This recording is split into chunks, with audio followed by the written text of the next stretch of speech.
Hi everybody, Brenda Gustin here, and we are in week 8. Week 8 is exam number 2 and microbial and nutrition and growth part 2.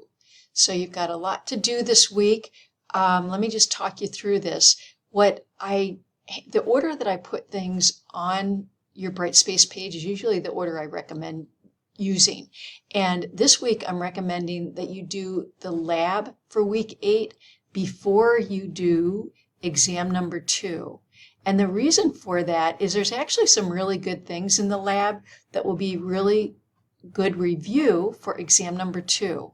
So I highly recommend that you do the lab. There are several virtual labs, and remember that on this exam you're going to be talking about cellular respiration and fermentation, and so and oxygen requirements, things like that. So all of this is really good review. So try to kind of engage yourself and be present mentally thinking about it as you're doing it, and it should help you do some exam studying. There's also a lab quiz, just like we usually take, and then there's exam number 2. Remember, it reminds you of what the exam is on. Remember, our first exam was 75 points. This exam is 100 points. I'd like to make the first one fewer points just to give you an idea of what do these exams look like and how does it feel. So this exam's worth 100 points. There's 50 questions. They're mostly multiple choice, but there are some short answers and fill in the blank. Make sure you know that there's a diagram that has has an enzyme and a molecule it's working on, the substrate, and then the enzyme and the substrate come together, and then we have the enzyme and the products. And there's a couple questions on that, and for some reason people don't always look at that diagram, and I know it's in your lecture study guide.